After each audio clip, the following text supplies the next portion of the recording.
In this video, we'll look at average atomic mass and how to calculate the atomic mass for individual elements.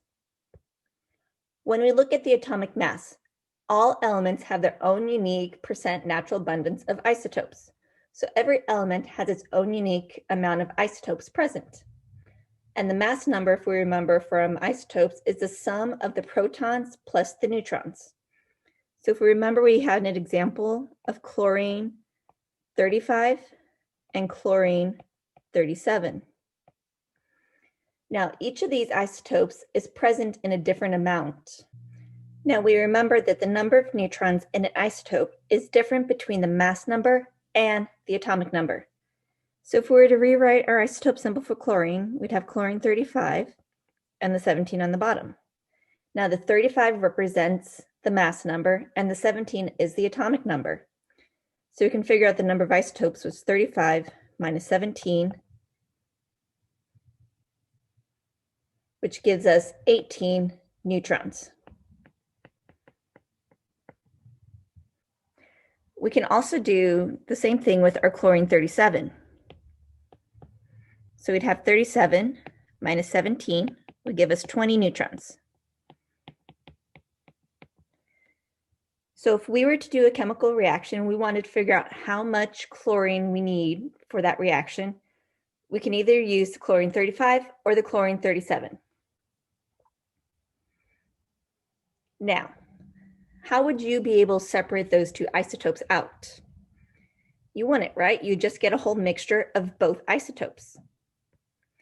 So that's where we look at the average atomic mass, because in the real world, when we use a large amount of atoms or molecules, we have to use the average mass in our calculations. We can't just use the mass of an individual isotope. We have to take the average of all of them together. And so the average atomic mass is calculated from the isotopes of an element weighted by their relative abundance. So now if we switch and look at carbon, if I look at the chemical symbol for carbon, it has an average atomic mass of 12.011. So if I were to think about the isotopes of carbon, carbon has three types of isotopes. It comes as carbon 12, carbon 13, and carbon 14. So now if we look at that average atomic mass, that 12.001, which isotope would be the most abundant, carbon 12 or carbon 13? If we think about it, the 12.011, that's really close to 12. So that means we have a lot more of that carbon 12 isotope present versus our carbon 13 isotope. So much so, we have approximately 99% of all carbon is that carbon 12. Approximately 1% is that carbon 13. And then less than 1% is carbon 14. So just by looking at the average atomic mass, we can kind of guess which isotope is present in the higher abundance.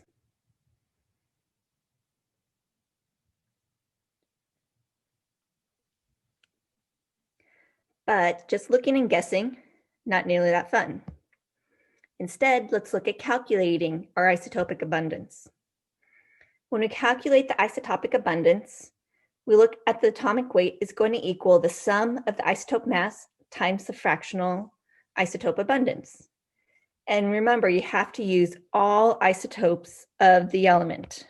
You can't just use a couple of them. You have to use all of them if you want a correct atomic weight. Looking back at our chlorine example, chlorine comes as two isotopes, that chlorine 35 and chlorine 37.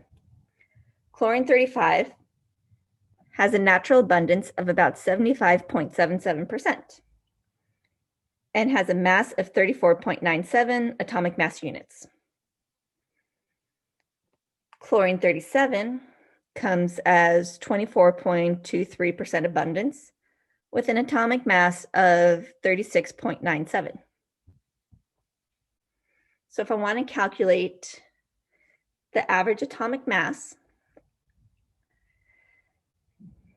I would take that isotope mass, the 34.97, and multiply it by the percentage. Here you want to turn your percentage into a decimal point. When we turn our percentage into a decimal point, then we can do our calculations much easier. And if we remember how to turn them into a decimal point, that's where we have our 75.77, and you divide it by 100, which will give us our 0.7577, just in case you wanted to double check where that came from. And we do the same thing with the 24.32. We get 0.2432 in this case. You can see we take the isotopic abundance in the mass of the first isotope plus the isotopic abundance in the mass of the second isotope. Here we're summing them together. When we do that and do all of our calculations, we get an average atomic mass of 35.45 AMUs, or atomic mass units. Now, if you go double check your periodic table, you should see that the atomic mass of chlorine is just about the 35.45. There may be a couple extra numbers depending on how many significant figures your periodic table goes to.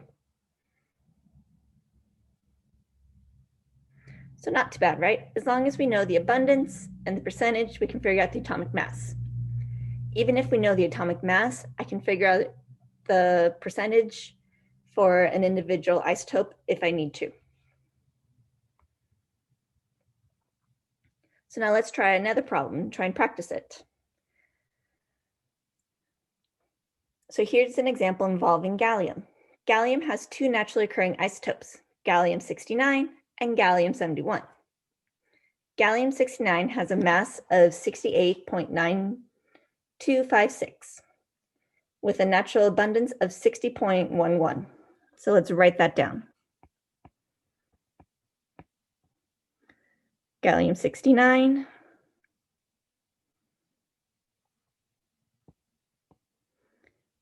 that one's going to equal 0.6011, that's my percent, times the mass, 68.9256.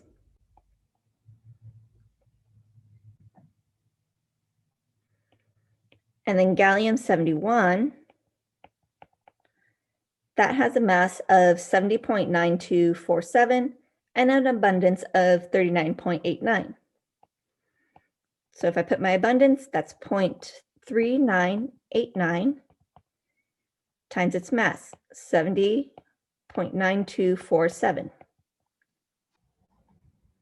So now, when we do these calculations, our gallium-69 is going to equal 41.43.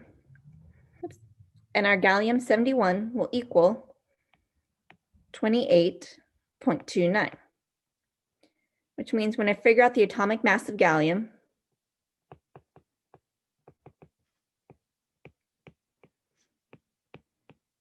that's going to equal the number I got for gallium-69, the 41.43, plus the number I got for gallium-71, 28.29.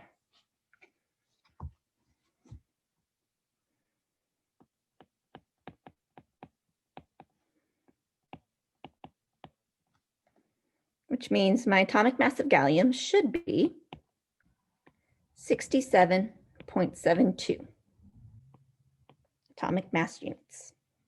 So that would be my final answer. And if you want to double check yourself, you can go check your periodic table. It should be pretty close to 67.72. So now you should be able to calculate the atomic mass as long as you know the isotope abundance. You should even be able to figure out what the isotope abundance is if you know the atomic mass.